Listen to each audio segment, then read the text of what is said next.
Greater Visakhapatnam mayor ఎన్నిక ఏకగ్రీవమైంది. మేయర్గా కూటమి అభ్యర్థి పీలా శ్రీనివాసరావు ఎన్నికయ్యారు.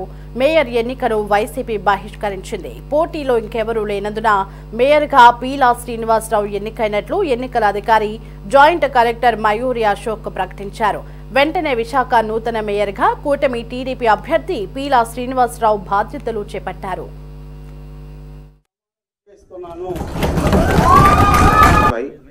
And ఒకరి క్యాండిడేట్ ఉంటే నేను ముందే చెప్పినట్టు ప్రొసీజర్ ప్రకారం there shall be no election and that candidate shall deemed to be have been elected. So according to as per the rule 6.2 Sri Pila Srinivasarao is Maha Visakha నగరపాలక సంస్థకు 2021లో ఎన్నికలు జరిగినప్పుడు తెదేపా అభ్యర్థిగా పీలా శ్రీనివాసరావు పేరును అధిష్టానం ప్రకటించింది.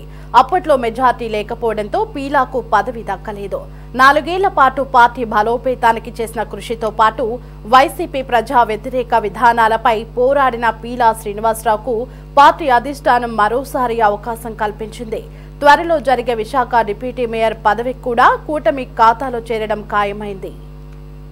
The above proposal as per the rule 6.2 of AP Municipal Corporation conduct of election of mayor and deputy mayor rules 2005, if only one candidate is duly proposed, there shall be no election and he shall deem to be have been elected. Accordingly, as per the above rule 6.2, Shri Pila Srinivasarao is hereby declared to have elected as a mayor of GVMC.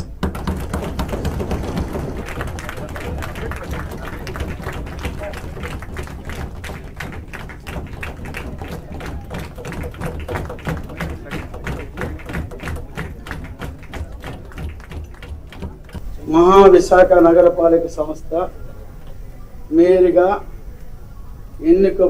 ఎన్నికైనందున చట్ట ప్రకారం భారత రాజ్యాంగానికి నిజమైన విశ్వాసాన్ని విధేయతను చూపుతానని, భారతదేశ సార్వభౌమత్వాన్ని మరియు సమగ్రతను కాపాడుతానని మరియు నేను స్వీకరించబోయే విధిని శ్రద్ధాశక్తులతో నిర్వహిస్తానని దైవ సాక్షిగా ప్రమాణం చేస్తున్నాను.